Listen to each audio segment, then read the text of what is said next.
प्रधानमंत्री ने बोला था कि बेटी पढ़ाओ बेटी पढ़ाओ। नहीं, पढ़ाओ ऐसा कभी कहीं नहीं कहा प्रधानमंत्री ने। बोला है, मतलब बोला है, पढ़ाओ नहीं कहा है, कभी पढ़ाओ नहीं कहा है। आपने ये मुद्दा गलत है।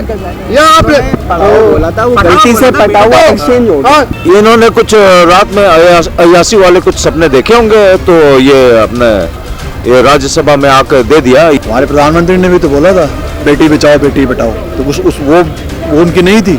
50 लाख की विधवा, वो औरत की बेइज्जती नहीं थी।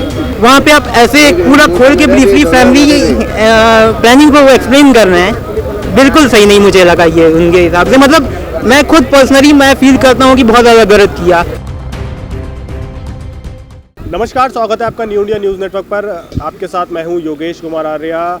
बिहार विधानसभा में बिहार के मुख्यमंत्री नीतीश कुमार ने जिस तरह का बयान महिलाओं को लेकर दिया है, कहीं ना कहीं उससे राजनीतिक सरगर्मी तेज हो गई है और भाजपा हो या राष्ट्रीय महिला आयोग, सभी ने उनको घेरने की कोशिश की। लेकिन अब विधानसभा में भी आके और बाहर भी उन्होंने इस पर माफ़ी मांग ली है। पूरा बयान भी आपको बताऊंगा, लेकिन उससे पहले बता दूं कि बिहार जो बिहार के मुख्यमंत्री हैं नीतीश कुमार, वो विधानसभा में खड़े होकर जनसंख्या नियंत्रण कानून और जो जनसंख्या नियंत्रण कानून और जो जातिगत जनगणना थी उसके रिपोर्ट को पेश करते हुए उन्होंने एक ऐसा बयान दे डाला कि भैया बिहार से जो बयान है वो पूरे भारत में सर्कुलेट हो गया और भाजपा ने और तमाम विपक्षी पार्टियों ने उनको ऐसा घेरा कि भैया अब तो ये चर्चाओं का बाजार गर्म है। मैं इससे पहले आपको बता दूं कि जो बिहार के मुख्यमंत्री नीतीश कुमार हैं, उन्होंने बयान दिया है कि जो बिहार की महिलाएं हैं उनके पति उनको फोर्स करते हैं शारीरिक संबंध बनाने के लिए, लेकिन बिहार सरकार ने उनको ऐसी शिक्षा दी है कि वो सही समय आने पर अपने पतियों को रोक देती हैं। कहीं ना कहीं जो महिलाएं हैं उनकी प्रजनन के ऊपर जिस तरह की टिप्पणी ये की है, कहीं ना कहीं राष्ट्रीय महिला आयोग भी इस पूरे मामले पर जो बिहार के मुख्यमंत्री नीतीश कुमार उनको घेरा है और माफ़ी मांगने को कहा था। हालांकि उन्होंने माफ़ी भी मांग लिया और वहीं बिहार भाजपा ने भी उनको घेरा है। उन्होंने कहा है एक्सपर्ट ट्वीट करते हुए कि अब तक की राजनीति इतिहास में ये सबसे ख़राब बयान में से एक है। अभी सर से भी जान लेते हैं। सर, ये जिस तरीके का बयान दिया गया है, क्या आपको ये निकल पा रहा है गले से या फिर किस तरीके से देख रहे हैं? इसमें क्या, इसमें गले से उतरना ना उतरना इसमें कोई बात ही नहीं है। इसमें हमने तो देखा है, हमारे जो भारत देश के जो राजनीतिज्ञ हैं ये तमाम सभी उल जुलूल उटपटांग बयानबाजी करते रहते हैं। और जहाँ तक हम नीतीश कुमार की बात करें, इन्होंने कुछ रात में अयासी वाले कुछ सपने देखे होंगे, तो ये राज्यसभा में आकर दे दिया। ये उन्होंने बहुत गलत किया। बिहार विधानसभा, जी बिहार विधानसभा में जो ये विधानसभा के अंदर इन्होंने ये बयानबाजी किया है, ये बर्दाश्त के लायक नहीं है, योग्य नहीं है। ऐसा एक मुख्यमंत्री होने के नाते इनको हरगिज़ नहीं करना चाहिए। इस तरह के बयानबाजी से बचना चाहिए। और इस तरह के जो कुछ बयान हमारे एक समय में लालू प्रसाद यादव ने भी किया था। लगता है कि लालू प्रसाद यादव भी कुछ हसीन सपने देखते हैं, कुछ रोमांटिक सपने देखते हैं। उन्होंने कुछ वक्तव्य दिया था कि वो बिहार की जो सड़कें हैं वो हेमा मालिनी के गाल के समान चिकना बना डालेंगे। अब लालू प्रसाद यादव का आप तो कहानी जानते होंगे, वो अभी कहाँ पर हैं, क्या कर रहे हैं, किस हाल में हैं। हाँ, गाल अंदर घुस गई, सूख गया, है ना। तो अब ये नहीं कि अब नीतीश कुमार ही में दोष है या लालू प्रसाद यादव में ही दोष है, तेजस्वी यादव में ही दोष है। हमारे समूचे जो भारत देश के राजनीतिज्ञ हैं, ये कोई दूध के दूल्हे हैं नहीं। ये सभी in general each and all शराफत का चोला ओढ़े हुए हैं। ये सभी एक जैसे ही आपके? बिल्कुल, in my view and opinion almost each and all in general सभी। भाजपा तो एक्सपर्ट कह रही है कि भैया ये अभी तक इतिहास में राजनीति का सबसे अभद्र टिप्पणी है। ये नहीं, बात फर्क ये पड़ रहा है यहाँ पर कि इन्होंने एक बहुत गलत प्लेटफॉर्म से इन्होंने ये अपना वक्तव्य दिया है, जो ये घेरे में आ गए हैं।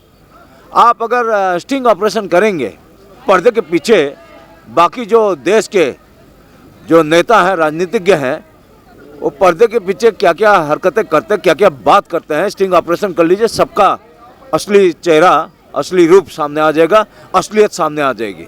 जो लोग, देश की जनता देखकर हतप्रभ हो जाएगी और हैरत अंगेज में पड़ जाएगी, आश्चर्य कर बैठेगी कि जिनको हम इतने मान सम्मान इज्जत के साथ बात करते हैं उनकी असलियत, असली रूप इस तरह का घिनौना हो सकता है। ये सभी इन जनरल सभी एक ही थाली के चट्टे बट्टे हैं और ये सभी शराफत का चोला ओढ़े हुए हैं।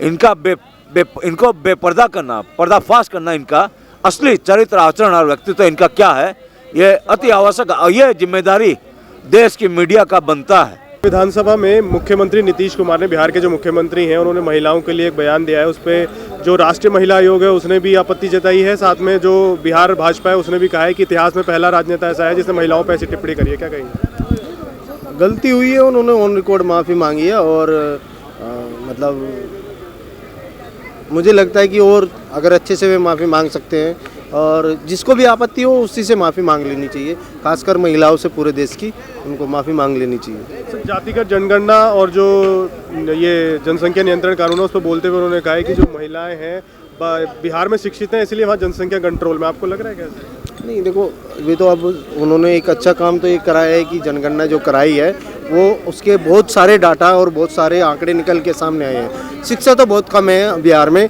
और जैसे आंकड़ों में आ रहा है कि +2 के बाद तो बहुत कम संख्या है, ग्रेजुएशन लेवल पे बिहार में है ही नहीं एजुकेशन। और मैं तो यही चाहूँगा कि इस तरह के समीकरण, इस तरह की जनगणनाएँ हर स्टेट में हो, पूरे देश में हो।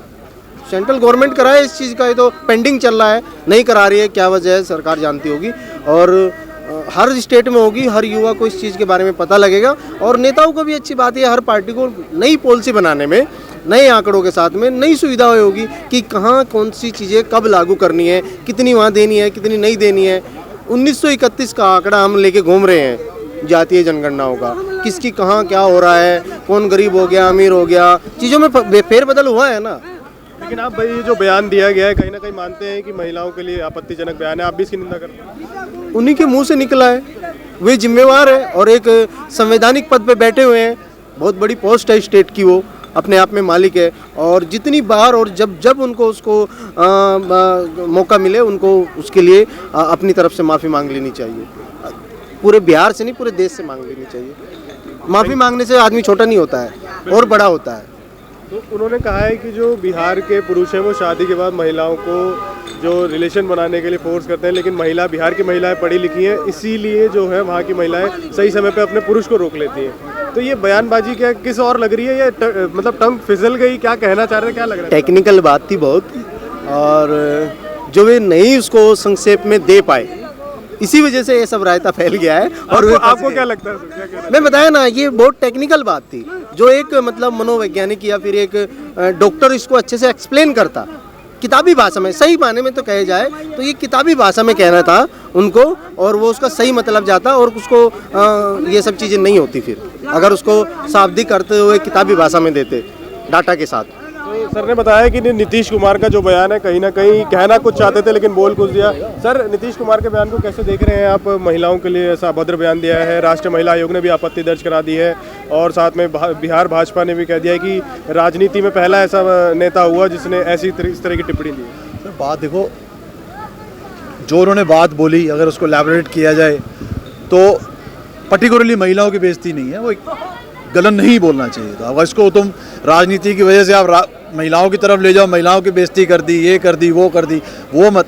हाँ, जिस लहजे में उन्होंने बोला, जिस जगह पे बोला, वो गलत है उसमें, लेकिन गलती सबसे हो जाती है। अब हमारे प्रधानमंत्री ने भी तो बोला था बेटी बचाओ बेटी पढ़ाओ, तो वो उनकी नहीं थी। 50 लाख की विधवा, वो औरत की बेइज्जती नहीं थी। रेणुका जी को जो उसमें देखो, गलती तब होती है अगर वो माफ़ी ना मांगते। उसने माफ़ी मांग ली, बात खत्म। पर राजनीति तो राजनीति करनी है, वो तो अब इलेक्शन भी पास में है, वो तो उन्होंने करनी है। आपको क्या लग रहा है वो क्या कहना चाह रहे थे, जो कुछ और कह गए, लेकिन कहना क्या चाह रहे थे, उनके दिल की बात अगर आपने पढ़ी हो? कहने का मतलब उन्होंने जस्टिफिकेशन करना था जातीय गणना, वो करते करते ट्रैक से उतर गई गाड़ी। अब हम अगर आपस में वहाँ पे महिलाएं ना हो और संसद के बाहर ना हो तो यही वर्डिंग यूज़ करोगे ना आप। वो दिक्कत ये होगी कि वो वर्डिंग्स बाहर यूज़ कर दी। कहने का उनका मकसद तो यही था कि औरतों को ये चाहिए उनको कर दें। तो वो तो अगर ऑफ द कैमरा बोलो तो मैं भी तो यही कहूँगा कि यार मत करा करो। आपस में तो हम यही बात करेंगे ना। हाँ, वो संसद में कर गए, यहाँ पे लेडीज़ भी है, वो बात इसलिए वो पॉलिटिक्स है, पॉलिटिशियन तो वो बात को उठाएगा ही। ओवरऑल अब वो एक जनसंख्या की उसको 50, 30 साल, 40 साल हो गए उसको राजनीति में यार। आज से पहले तो कभी ना बोला। वो पहला ऐसा सीएम है पूरे हिंदुस्तान का जिसने अपनी पंचायती राज में 55% औरतों को दिया। वो नहीं दिखेगा कोई। एक मुंह से बयान निकल गया जिसकी माफ़ी भी मांग ली है, तो उठा दो उसको भी। उसको तो नहीं, वो पीएम फेस भी उसने कभी बोला कि मैं पीएम बनना चाहता हूँ? वो तो हमारे पीएम साहब नहीं बोला था कि ये सबसे बड़ा अपना पीएम का फेस है। वो नहीं नज़र आता। अब एक बयान निकल गया जिसकी वो माफ़ी भी मांग लिया, उठा दो क्योंकि विपक्ष में बैठा हो। अभी परसों ही यूपी के किसी ने बोला पूरे गुरुद्वारे, यूपी के पूरे गुरुद्वारा गिरा दो, वो नहीं दिखता। 25 FIR हो गई हैं, अब माफ़ी मांग लिया उसने। FIR के बाद माफ़ी मांगी ना उसने, तो एक दिन भी नहीं लगा उनको। अगले आज दिया, अगला दिन महिला आयोग ने बोला तुरंत माफी, उन्होंने बाहर भी मांग ली, संसद में भी मांग ली। अब क्या फांसी लगा दो उसको? तो ये बात गलत है। ये नॉर्मल आदमी को सोचना चाहिए। अब एज अ पॉलिटिशियन हम सोचने लग जाए कि औरतों की बेइज्जती कर दी, औरतों की बेइज्जती कर दी, ऐसा नहीं होता। उसने औरतों के लिए किया क्या है ये देखना चाहिए उसको। ये भी देखना बहुत ज़रूरी है उसके साथ। ओवरऑल जनसंख्या नियंत्रण और जो है जातिगत जनगणना, वो तो पहला राज्य है बिहार अपने आप में। बिल्कुल ना, वो तो। और अब जब वो बीजेपी में था तो पीएम फेस भी था, सब कुछ भी था, सबसे उससे बड़ा कोई बंदा नहीं था। पीएम में नहीं है, पीएम अपना बीजेपी के साथ, तो वो तो खैर राजनीति है। हर एक पॉलिटिशियन का तो काम ही यही है, यही करेगा। तो बात हमें सोचना चाहिए कि क्या हमें कुछ लोगों को, अगर जो मौजूदा सरकार होती है उसको अगर कोई वोट नहीं देता तो उसकी कोई ज़ाती दुश्मनी तो नहीं है ना उससे।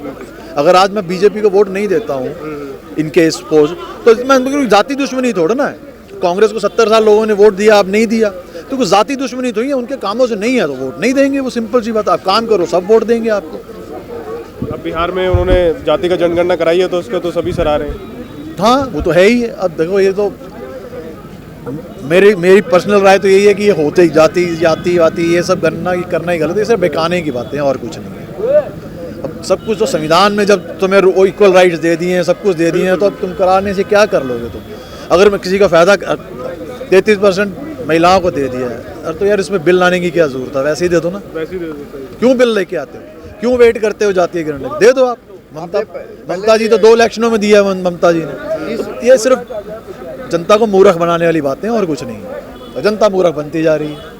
तो ये जस्ट एक बयान था जो पटरी से उतर गया। बयान था पटरी से उतर गया, क्या गलत जगह पे उतर गया विधानसभा में। मतलब प्लेटफॉर्म पे खड़ी गाड़ी उलट गई, ये समझ के चलो। क्या कहेंगे सर, बिहार में जिस तरीके से बिहार के मुख्यमंत्री नीतीश कुमार ने बयान दिया? इसे बिहार में मंत्री दिए तो इससे पहले भी इसमें वो मंत्री बीजेपी से जुड़े हुए थे। 15 साल मंत्री वो थे, सीएम थे नीतीश कुमार। बीजेपी से 15 साल बीजेपी से वो पहले भी सीएम थे। हमारे प्रधानमंत्री नमीला मैदान से बोले थे कि बेटी पढ़ाओ या बेटी पढ़ाओ, तो इसमें कोई मीडिया वाला एक्शन नहीं उठाए थे। हमारे जो मेरे भाई वो बीच में नहीं बोलना कोई, हमारे प्रधानमंत्री बताए थे कि बेटी पढ़ाओ बेटी पढ़ाओ, तो उसमें कोई मीडिया वाले मीडिया वाले बोलेंगे तो उसकी सिल हो जाएगी। आलू से सोना उठाओ, तो ये राहुल गांधी का कहना था पीएम। तो आप किस तरीके से देख रहे हैं अब जो महिलाओं को लेकर बयान दिया है नीतीश कुमार? वो तो देखो, हर बंदे की मुंह से बात निकल जाती है। क्या बोला था पीएम मेरे कि मेरे मुंह से निकल गई, तो ऐसे कोई बयान पे नहीं। आपको लग रहा है कि मुंह से निकल गया? मैम भी मौजूद है। मैम, एक महिला होने के नाते बिहार के मुख्यमंत्री ने जिस हिसाब से बयान दिया है महिलाओं को लेकर, क्या कहेंगे? बहुत गलत बात है, बहुत गलत तरीके से बोला। उन्हें महिलाओं की रिस्पेक्ट करनी चाहिए, ये बात समझनी चाहिए नीतीश कुमार को। तो लेकिन वो कह रहे हैं कि जो जनसंख्या नियंत्रण है और जो जातिगत जनगणना है उससे रिलेटेड एक बात होती है, वो एक वे में कहना चाहिए था उन्हें, पर उनका जो वे था वो बहुत रॉन्ग था। वे गलत था, बहुत ही गलत था। मैंने सुना। क्या कहेंगे सर, जो बिहार के मुख्यमंत्री नीतीश कुमार ने महिलाओं के प्रजनन को लेकर मतलब इतना ज़्यादा ब्रीफली एक्सप्लेन करके कहा है, बहुत ज़्यादा गलत है। मतलब जिस पोजीशन पे वो हैं उनको पूरा आइडलाइज करती है बिहार की जनता, और उन्होंने ऐसा बयान दिया जो बहुत बहुत ज्यादा मतलब सीएम अगर वो एक एमएलए या कुछ छोटे पद का कहता तो वो फिर भी समझने लायक था कि वहाँ की स्थिति के हिसाब से, लेकिन वो उस पॉलिटिकल पद पे हैं और उन्होंने इतना पढ़ाई लिखाई की है, वो इंजीनियरिंग ग्रेजुएट है और उन्होंने फिर भी ऐसी बात कही। मुझे तो बहुत ज्यादा गलत लगा, मतलब एक इतनी अच्छी पोजीशन पे होने के बाद भी उन्होंने ऐसा कहा, बहुत ज्यादा गलत था। इस चीज़ पे उन्होंने माफ़ी भी मांग ली है राष्ट्रीय महिला आयोग के कहने पर, और जो जिस तरीके के राजनीतिक गर्माहट हो गई, उन्होंने माफ़ी भी मांग ली सदन में भी और बाहर भी। माफ़ी मांगना अलग चीज़ है, लेकिन सर जिस गिरी हुई स्तर, मतलब आप सोच लीजिए कि आप एक पूरे महिलाओं के सामने एक संसद में रह के एक संसद की आपने पूरी मर्यादा ही खत्म कर दी। वो संसद जहाँ पे राष्ट्रीय के मुद्दों को उठाना चाहिए, बिहार के मुद्दों को उठाना चाहिए, वहाँ पे आप ऐसे पूरा खोल के ब्रीफली फैमिली प्लानिंग को एक्सप्लेन कर रहे हैं, बिल्कुल सही नहीं मुझे लगा ये उनके हिसाब से। मतलब मैं खुद पर्सनली मैं फील करता हूँ कि बहुत ज़्यादा गलत किया, और वहाँ का एक मतलब नागरिक होने के नाते मुझे। आप बिहार से ही हैं? जी सर, बिहार से हैं सर, मुजफ्फरपुर से सर। तो उन्होंने जनसंख्या नियंत्रण और जाति का जनगणना को उसको कैसे देख रहे हैं, क्योंकि पहला राज्य है वो। सर जनसंख्या नियंत्रण के लिए मतलब अगर ऐसे कदम उठा रहे हैं तो मैं समझता हूँ होगा सही है, लेकिन जो बयान था वो गलत है। मैं उस बयान के खिलाफ आलोचना कर रहा हूँ। मुझे जनसंख्या नियंत्रण के बारे में पता नहीं है कि क्या उनके प्रधानमंत्री बोला था कि बेटी पढ़ाओ और बेटी पढ़ाओ। नहीं, पढ़ाओ ऐसा कभी नहीं कहा प्रधानमंत्री ने। बोला है, मतलब बोला है, बोला था बयान में। उसमें क्यों नहीं पढ़ाओ नहीं कहा है, कभी पढ़ाओ नहीं कहा है। आपने ये मुद्दा गलत है, या आपने बोला था वो गलती से पटाओ एक्सचेंज हो गया। तो ये कहिए कि नहीं, वो एक्सचेंज हो गया। तो जैसा कि आपने सुना, जो यहाँ पे लोगों की अलग अलग राय है। जो बिहार के मुख्यमंत्री हैं नीतीश कुमार, उन्होंने जो विधानसभा में बयान दिया है महिलाओं को लेकर, बयान मैंने आपको बताया भी, एक बार दोबारा से मैं आपको बता देता हूँ। उन्होंने विधानसभा में कहा है कि जो बिहार की महिलाएं हैं उनके पति उनको शारीरिक संबंध बनाने के लिए फोर्स करती हैं, लेकिन जो बिहार की महिलाएं हैं उनको हमने इतना शिक्षित किया है कि वो सही समय पर उनको रोक देती हैं। और इसके बाद राष्ट्रीय महिला आयोग ने भी इससे कड़ी निंदा करी है और उन्हें माफ़ी मांगने के लिए कहा। हालांकि उन्होंने माफ़ी भी मांग ली है, और जो बिहार भाजपा है उन्होंने भी इसको राजनीतिक अमली जामा पहना दिया है। और उन्होंने ये कहा है कि जो नीतीश कुमार है, राजनीति में अब तक का ये सबसे अभद्र टिप्पणी अभी तक की ये कही गई है। और भी लोगों से बातचीत कर लेते हैं, क्योंकि ये जो मुद्दा है बिहार से उठा था, बिहार की राजनीति से, क्योंकि पहले जो गठबंधन था बिहार का वो भाजपा के साथ था, लेकिन अब जब भाजपा के साथ गठबंधन नहीं है, जो नीतीश कुमार है, तो उनका अब कहीं ना कहीं जो राजनीतिक सरगर्मी है वो बढ़ रही है।